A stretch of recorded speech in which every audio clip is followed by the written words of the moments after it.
오늘 이 시간 우리에게 주시는 하나님 말씀입니다. 하나님 말씀 오늘 히브리서 강해 히브리서 7장 22절부터 28절까지의 말씀입니다.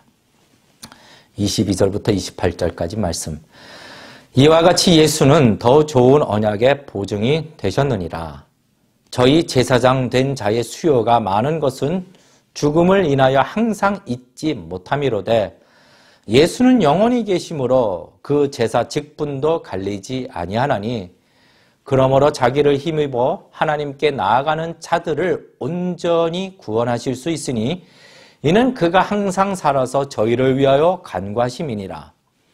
이러한 제사장은 우리에게 합당하니 거룩하고 악이 없고 더러움이 없고 죄인에게서 떠나 계시고 하늘보다 높이 되신 자라.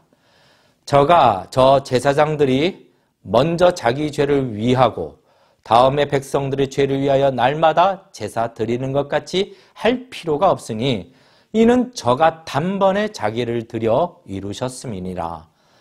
율법은 약점을 가진 사람을 제사장으로 세웠거니와 율법 후에 맹세하신 말씀은 영원히 온전케 되신 아들을 세우셨느니라. 아멘.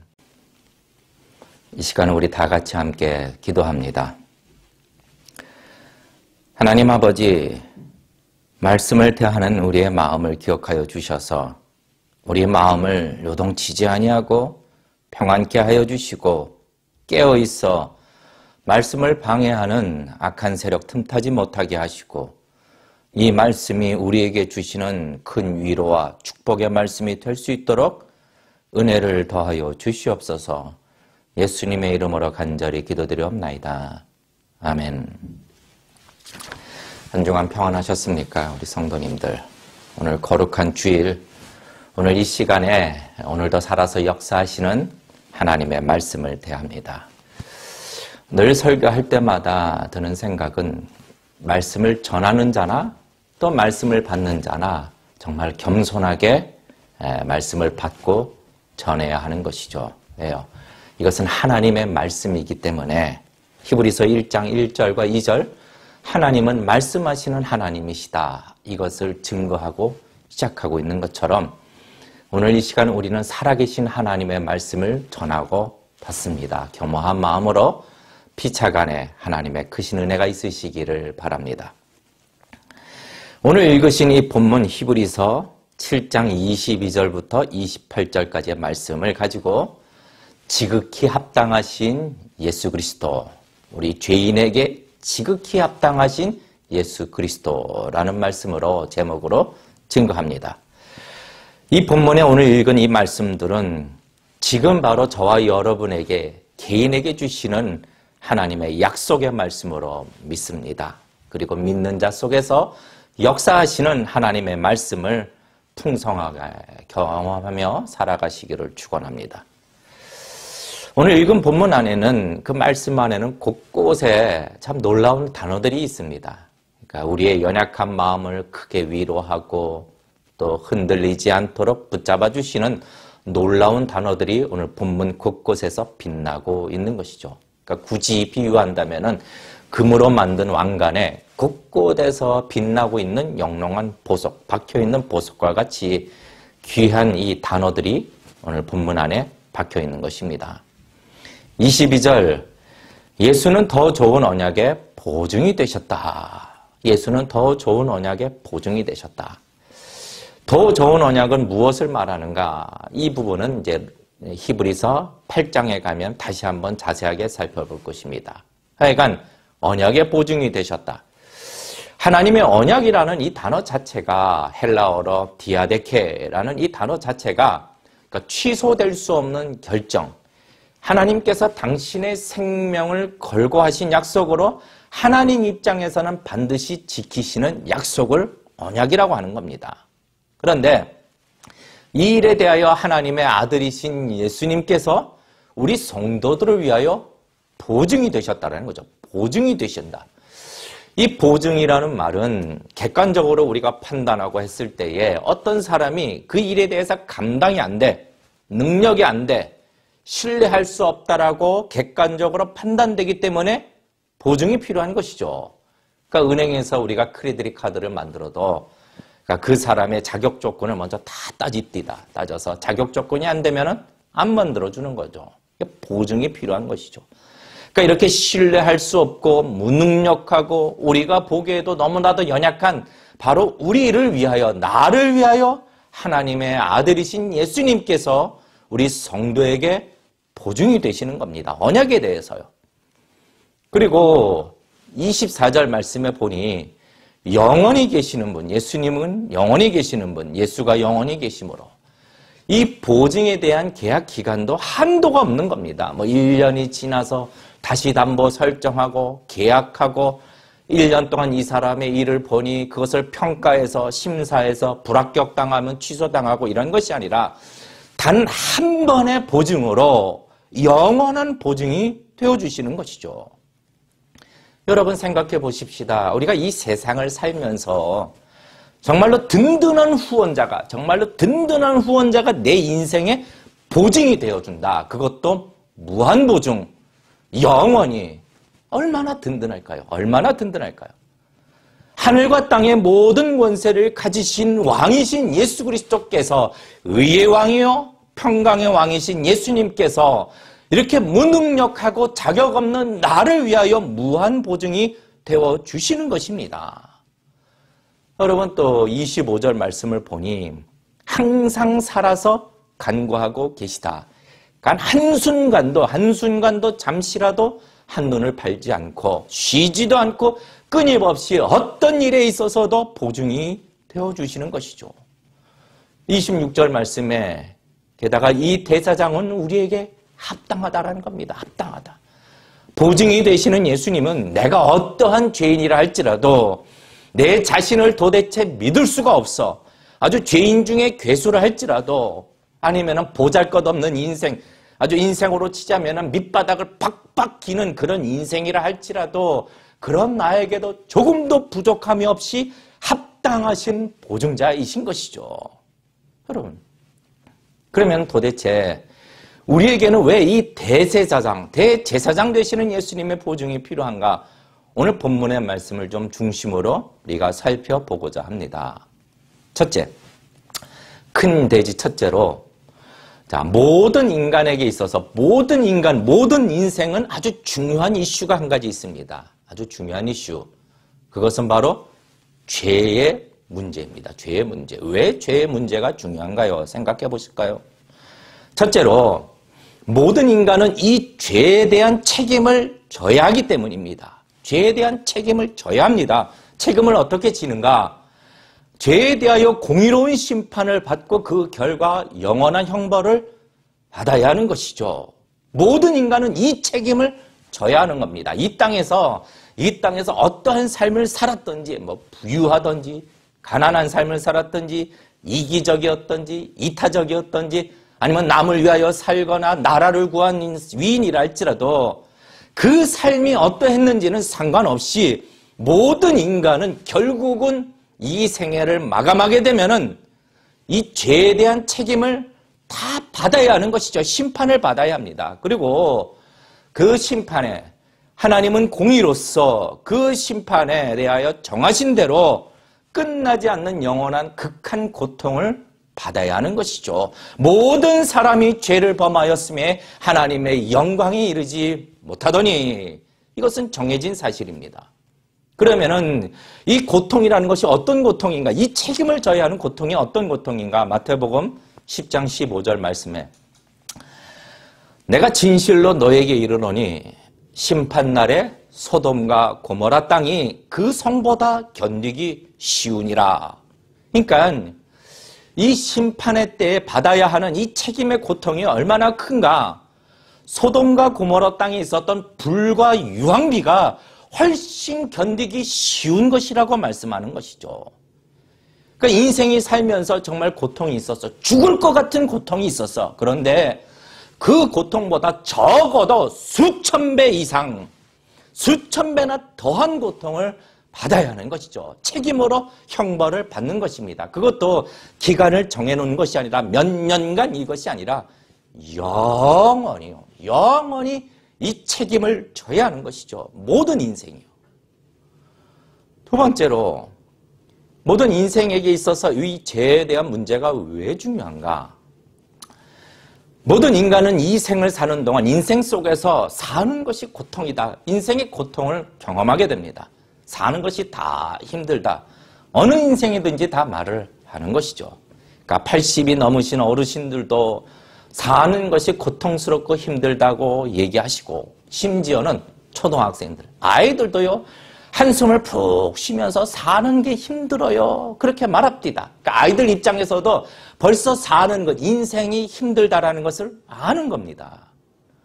인생에 갖게 되는 마음의 고통들, 근심의 마음, 괴로움, 스트러글, 낙심, 절망, 때로는 내가 남을 시기하고 비교당하고 대접받기를 원하는데 채워지지 않고 이렇게 다투고 있는 나의 욕심들, 또 문제가 끝나면 또다시 찾아오는 인생의 문제들, 그러니까 인생이 경험하는 외적이든 내적이든 모든 문제들은 바로 이 아담의 불순종으로 말미암아 죄가 이 세상에 들어왔기 때문에 모든 인생은 슬픔과 아픔의 고통을 겪게 되는 것이죠. 그래서 인생은 다 그런 것이다 라고 이야기를 하는 겁니다. 창세기 3장 16절 말씀, 또 여자에게 이르시되 내가 네게 잉태하는 고통을 크게 더하리니 네가 수고하고 자식을 낳을 것이며 너는 남편을 사모하고 남편은 너를 다스릴 것이니라 하시고, 17절 아담에게 이르시되 네가 내 아내의 말을 듣고 내가 너더러 먹지 말라 한 나무 실과를 먹었은즉 죄를 범하였은즉 땅은 너로 인하여 저주를 받고 너는 종신토록 수고하여야 그 소산을 먹으리라. 18절 땅이 네게 가시덤불과 엉겅퀴를 낼 것이라. 이 죄에 대한 문제로 죄가 이 땅에 들어옴으로 땅도 저주를 받게 되고 땅도 고통하게 되는 것이죠. 그리고 모든 인간은 살기 위하여, 단지 사는 것을 위하여 종신토록 고통의 수고를 하여야 하는 것입니다. 왜요? 죄가 들어왔기 때문에. 그리고 결국은 죽습니다. 육신의 죽음도 죄의 결과로 얻게 되는 그런 고통의 순간이죠. 창세기 3장 19절 말씀, 필경은 흙으로 돌아가리니 그 속에서 네가 취함을 입었음이라. 너는 흙이니 흙으로 돌아갈 것이니라 하시니, 이 세상이 질병으로 고통하는 이유도 전쟁이 있고 때로는 거대한 자연재해가 일어나고 또 누구나 다 죽음이라는 이 고통의 순간을 맞이해야 하는 근본적인 이유는 바로 죄의 문제, 죄가 세상에 들어왔기 때문입니다. 로마서 6장 23절, 죄의 싹은 사망이라. 그런데 큰 두 번째로 이 세상도 이 인생의 고통의 문제를 해결하기 위하여 여러 방법을 찾고 선호합니다. 어떻게 이 방법을 찾느냐? 첫째로 이런 죄의 행동들, 악한 행동들, 때로는 고통들을 하나의 심리적인 병이라고, 심리적 병, 그리고 사회적인 병이라고 취급하고 고치려고 하는 것이죠. 정신적이고 심리적인 질환이다. 그러니까 세상에 있는 수많은 이런 악한 일들이, 이것을 하게 되고 당하게 되는 고통들이 불행한 일이기는 하지만 세상에서 일어날 수 있는 사회의 역기능적인 행동이다라고 진단을 하고 병으로 취급하고 사회에 대한 부적응에 대한 반응이다라고 이야기를 하는 것이죠. 그래서 분노조절 장애, 바로 이런 이야기들이 있는 것이죠. 이 문제를 어떻게 해결하는가? 치유를 받아야 되는데 마음의 고통, 정신치료, 심리치료, 우울증치료, 화학적 요법 이런 것들로 마음의 고통과 스트레스를 해결하려고 하는 것이죠. 그래서 세상에는 마음을 다스리는 방법, 감정을 조절하는 방법, 이런 책들이 유행도 하고, 도 닦으러 다닌다. 심신수양원, 정신수양원, 이런 것이 유행하는 것이죠. 그런데 근본적인 문제는 죄이기 때문에 아무리 이런 노력을 한다 하더라도 죄의 권세가 지나가다 툭 한 번 치면은요, 그냥 욱 하고, 낙심내고 절망하고 한순간에 무너지게 되는 겁니다. 한순간에 무너지게 되는 것. 이것이 인생인 것이죠. 두 번째로 또 세상은 이런 일들에 대해서 어떻게 고치려고 하는가? 이런 악한 행동이나 때로는 당하는 고통들은 내 잘못이 아니라 외적인 사회 구조나 외적인 힘에 의해서 나타나는 일이라는 거죠. 원인은 내가 아니라 바로 너, 당신, 외부라는 거죠. 외부. 내가 있는 환경과 위치 속에서는 내 마음이 불안해질 수밖에 없고 화를 낼 수밖에 없고 근심할 수밖에 없고 좌절시키는 다른 것들이 문제라는 겁니다. 때로는 사회와 국가 때문이라는 것이죠. 내가 하는 행동들은 어쩔 수 없는 행동들이고 어쩔 수 없이 거짓말해야 했고 어쩔 수 없이 남을 속여야 했고 어쩔 수 없이 다른 사람의 인생을 짓밟아야 했고 내가 스트레스 받고 있는 이 짜증나는 모든 일들은 나는 원치 않지만 그런 사회가 어떤 사람이 나를 그렇게 만드는 것이라고 문제는 외부에 있다라고 진단하는 것이죠. 그래서 그 해결책으로 환경을 바꾸거나 사회적인 제도를 고치거나 아니면 내가 아닌 다른 사람이 고침을 받아야 한다는 겁니다. 그러면 과연 그런 외적인 문제나 환경이 변한다고 또 다른 사람이 변한다면 내 인생의 고통은 다시는 없을까요? 스트레스는 다시 없을까요? 아니죠.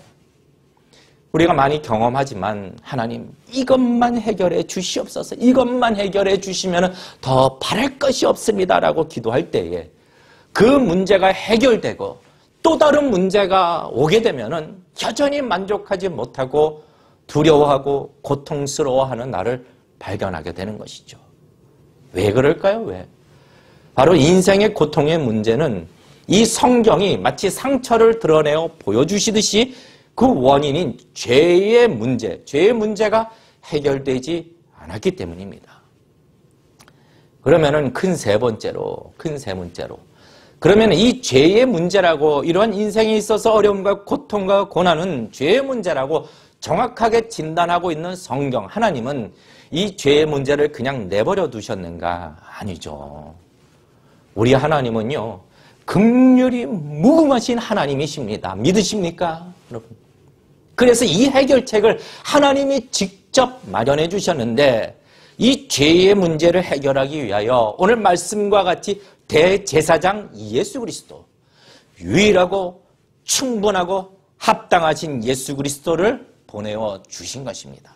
히브리서 7장 25절 말씀 그러므로 자기를 힘입어 하나님께 나아가는 자들을 온전히 구원하실 수 있으니 이는 그가 항상 살아서 저희를 위하여 간구하심이니라. 26절 말씀 이러한 대제사장은 우리에게 합당하니 거룩하고 악이 없고 또 더러움이 없고 죄인에게서 떠나 계시고 하늘보다 높이 되심이니라. 대제사장 예수님은 우리에게 합당하니 그러니까 우리가 도저히 구제받을 수 없는 강도와 같은 그런 죄인 중에 괴수라 할지라도 죄의 문제로부터 극심한 죄의 문제로부터 구원하시고 건져주시기에 합당하시고 넉넉하시다라고 말씀하고 있는 것입니다. 그러면은 큰 네 번째로 이 대제사장으로 합당하신 예수님께서는 도대체 어떤 죄의 문제를 어떻게 해결해 주셨는가 살펴보기를 원합니다. 첫째, 우리 대제사장 예수님은 죄의 책임으로부터 건져주셨다는 겁니다. 그러니까 모든 인간은 이 죄에 대한 책임을 져야 하는 문제가 있고 그 책임은 무엇입니까? 죽음과 영원한 심판입니다. 그런데 이 죄의 책임에 대한 문제에 대해서 영원한 대제사장이신 예수님이 해결해 주신 것이죠. 자, 히브리서 7장 27절 말씀에 어떻게 해결하셨는가? 저 대제사장들이 먼저 자기 죄를 위하여 다음에 백성의 죄를 위하여 날마다 제사 드리는 것 같이 할 필요가 없나니 이는 저가 단번에 자기를 드려 이루셨음이니라. 죄가 없으신 하나님의 아들이신 예수 그리스도께서 단번에 자기를 드려 이 죄를 사하여 주심으로 죄의 책임이라는 문제에서 건져주신 것이죠. 죄가 하나도 없으신 예수님께서 죽음과 심판이라는 이 형벌을 다 받으시고 희생 제물로서 마치 흠없는 어린 양과 같이 자신을 화목 제물로서 십자가에서 피를 다 쏟으신 것입니다. 게다가 이 단 한 번의 화목 제물로서 영원한 제사가 이루어지게 된 것이죠. 그러므로 예수 그리스도를 믿는 모든 성도들은 이제 이미 죄의 책임에서 벗어나 죽음의 권세에서 벗어나 영생을 얻게 된 줄로 믿으시기를 축원합니다. 영생이 있다라는 겁니다. 우리에게는요. 요한복음 3장 36절 말씀, 아들을 믿는 자는 영생이 있고 아들을 순종치 아니하는 자는 영생을 보지 못하고 도리어 하나님의 진노가 그 위에 머물러 있느니라. 예수 그리스도를 믿는 성도에게는 영생이 있고 더 이상 하나님의 진노, 심판과 형벌에 대한 진노가 그 위에 머물지 않는다라고 말씀하고 있고 약속하시고 이것을 보증하고 계시는 겁니다. 하지만 이 죄에 대한 책임에 대해서 여러분 이 죽음과 심판에 대한 심각성을 깨닫지 못해 여전히 깨닫지 못하고 예수님을 거부하고 예수님께 나아가지 않으시는 분들은 죄송하지만 결국 다 이 죄에 대한 책임을 져야 하는 것이죠. 요한복음 5장 40절 말씀, 그러나 너희가 영생을 얻기 위하여 내게 오기를 원하지 않는도다. 내게 오기를 원하지 않는도다. 자, 그런데 물론 예수님을 믿는 성도들도 육신의 죽음을 맞이하게 됩니다. 이것은 이미 죄로 인하여 하나님이 정하신 사실입니다. 히브리서 9장 27절 말씀, 한 번 죽는 것은 사람에게 정하신 것이요 그 후에는 심판이 있으리니.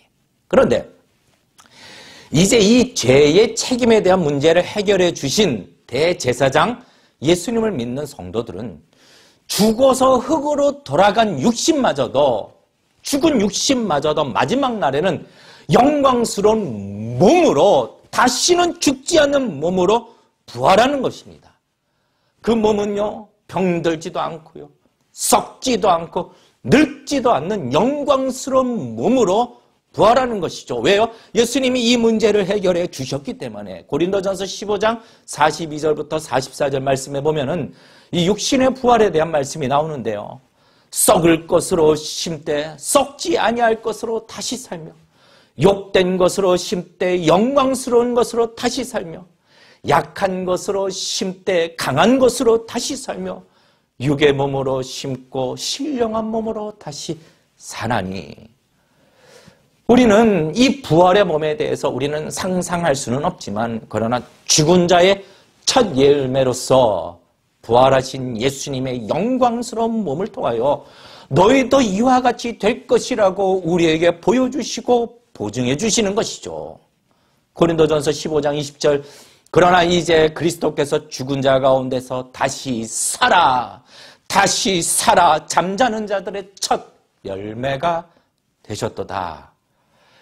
이처럼 우리의 대제사장 되시는 예수님께서는 당신의 몸을 희생제물로 드려 단 한 번으로 영원한 제사를 드려 자기를 믿는 성도들의 죄에 대한 책임에 대한 문제를 해결해 주신 것입니다.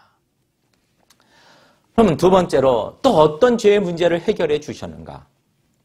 우리 대제사장 되시는 예수님은 자기 백성들이 이 땅을 사는 동안 겪게 되는 인생의 고통에 대해서도 이것을 이기고 승리하는 삶을 살아갈 수 있도록, 기쁨을 누릴 수 있도록 죄의 사슬에서 우리를 끊어주셨다는 겁니다.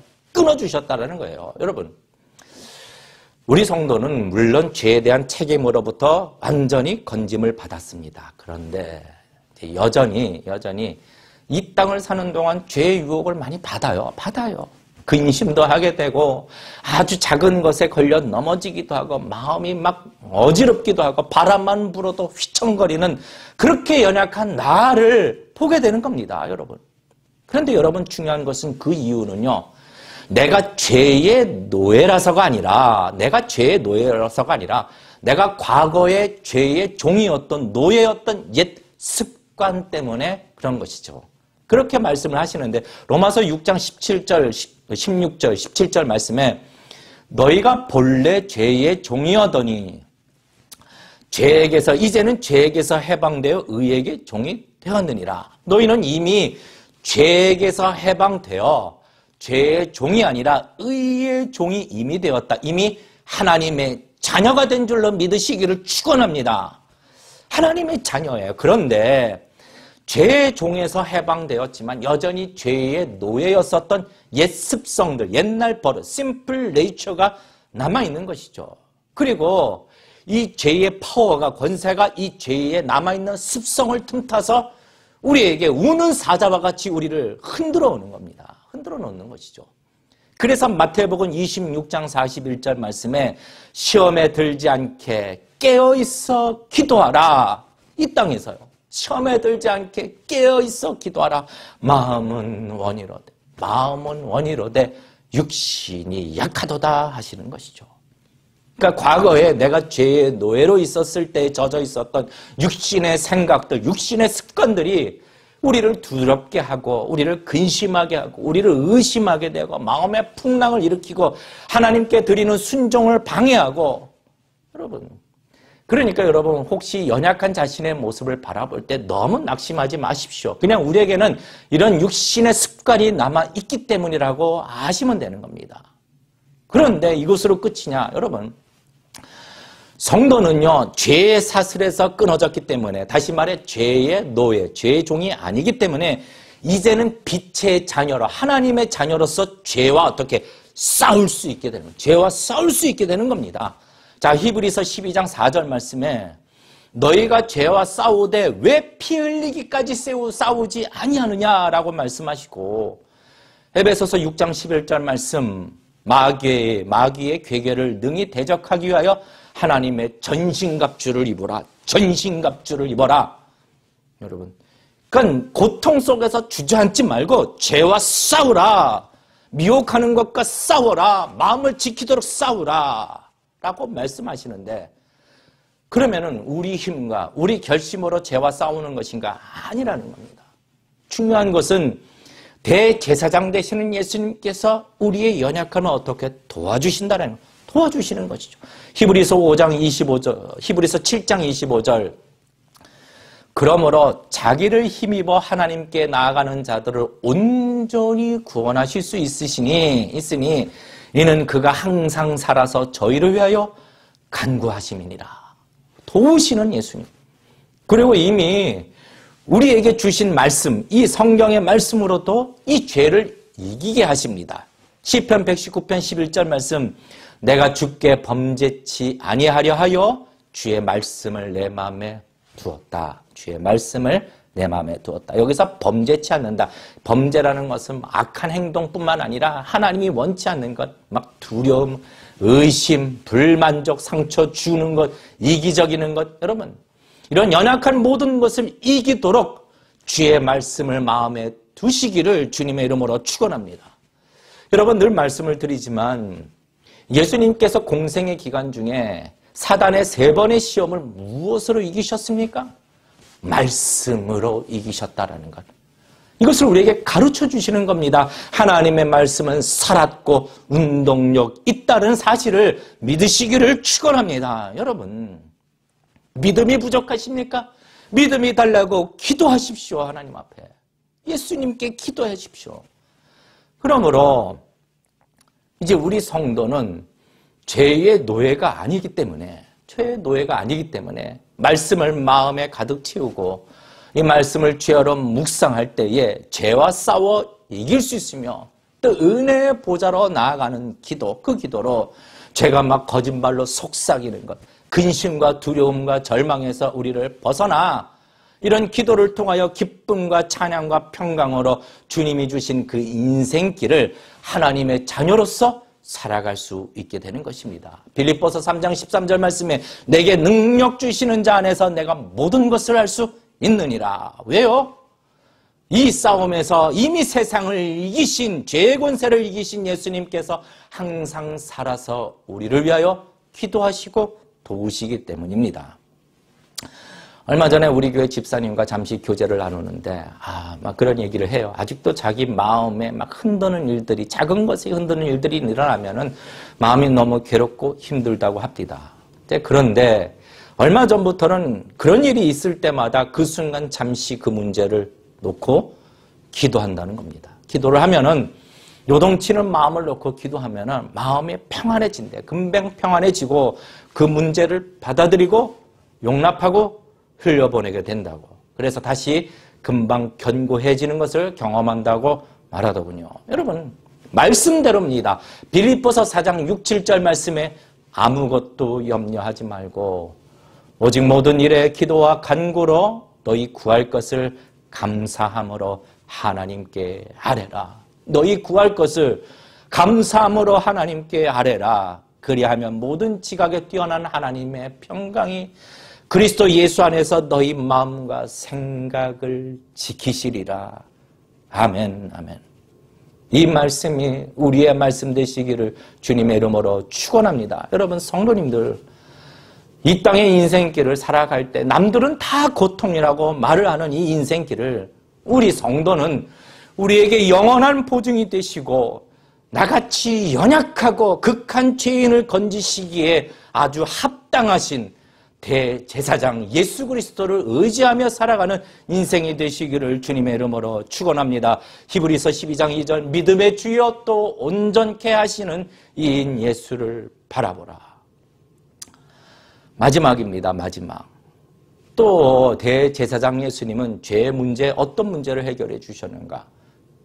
죄의 책임의 문제, 심판과 형벌로부터 우리를 구원하셨고 이 땅에서도 죄의 미혹과 싸울 수 있도록 돕고 계시며 마지막 또 어떤 문제를 해결해 주셨는가? 저는 이 마지막에 얼마나 소망이 있는지 몰라요.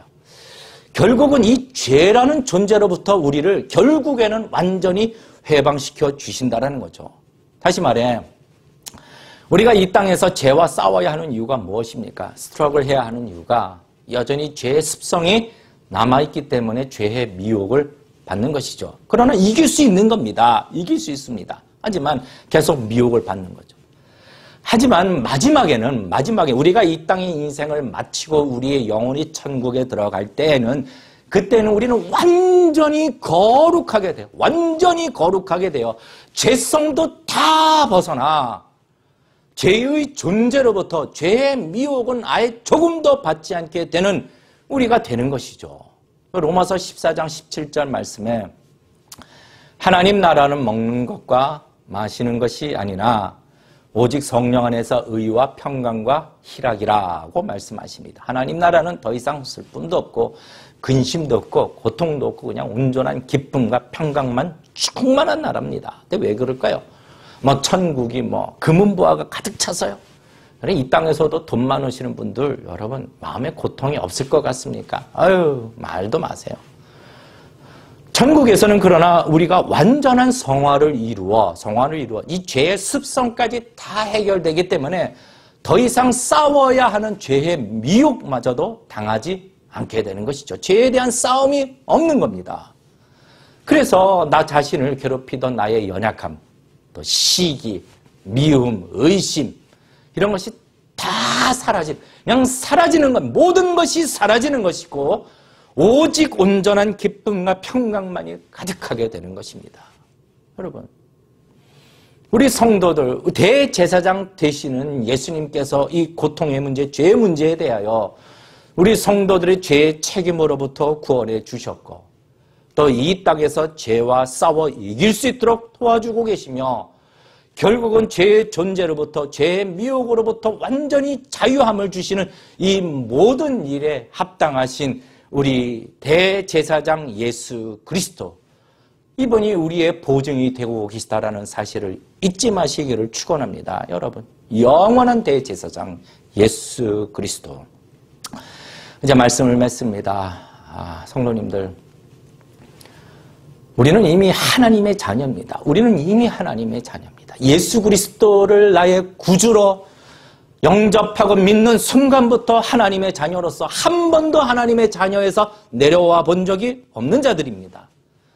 만약 아직도 예수님을 나의 구세주로 믿지 않는 분이 계시다면, 아직도 죄의 종으로 묶여있는 분이 계시다면 이 시간 예수님을 온전히 나의 구원자로 믿어 이 죄에 대한 모든 문제를 해결받으시기를 축원합니다. 그리고 이미 예수님을 믿은 성도인 우리는 아직 우리 안에 있는 이 죄의 습성, 종의 습성 때문에 여전히 미혹을 당하고 어려움을 당하기도 하지만, 그러나 이 일에 대하여 예수님께서 이기도록, 극복하도록 도와주시고 보증해주고 계시는 겁니다. 그러니 위축되지 마십시오.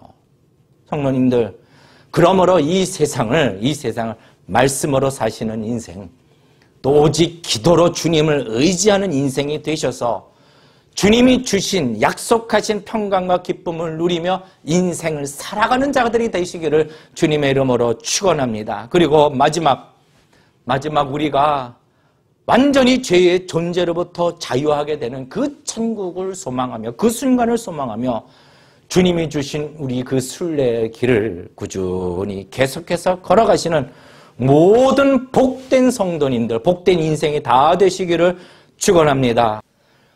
하나님 아버지, 이 땅을 살아가면서도 오직 우리의 주님 되신 예수 그리스도만을 바라보며 오직 주님만 섬기며 주를 기억하며 살아가는 승리의 삶을 넉넉하게 이기며 살아가는 주의 모든 성도들이 다 되게 하여 주시옵소서. 온전케 하신 이 예수를 바라보라 말씀하셨으니 주를 바라볼 때마다 하나님 우리의 마음에 요동치는 것 사라지게 하여 주시고 평강으로 채워주시고 말씀이 살아 운동력 있는 인생이 될 수 있도록 축복을 더하여 주시옵소서. 오늘 이 말씀을 듣고 마음판에 새기어 죄로부터 자유케 된 인생을 살아가고자 하는 주의 모든 성도들을 하나님 기억하시고 도와주시고, 특별히 육신의 연약함을 위하여 기도하는 성도들의 기도를 긍휼히 여겨주시고, 물질과 가정의 부를 위하여 기도할 때마다 하나님의 영광을 위하여 하나님이 이 땅의 복도 허락하여 주시고, 더불어 오늘 어려운 중에 예물을 드려 주님 앞에 경외하고자 하는 그 마음을 기뻐 받으시고, 물질이 쓰이는 것마다 하나님의 영광 나타나게 하시고 드린 손길 위에 60배, 100배의 열매를 허락하여 주시옵소서. 이 모든 예배가 오직 주님께만 영광이 되는 예배가 될 수 있도록 성령님 충만함으로 역사하여 주시옵소서. 이제는 우리 주 예수 그리스도의 은혜와 하나님 아버지의 그 크신 사랑과 성령님의 감동감화 역사 충만하여 주심이 오늘 이 말씀이 사라지질 않길 원하며 마음판에 새기어 역사하기를 보기를 원하는 주의 모든 성도들과, 또 지금은 비록 어려운 상황 속에서도 주님의 말씀을 지키며 순종하기를 원하는 주의 소중한 백성들과 하나님 아버지, 특별히 이 나라와 그리고 온 땅에 흩어져 있는 교회들 위해 지금으로부터 영원토록 함께 하시기를 간절히 축원하옵나이다. 아멘.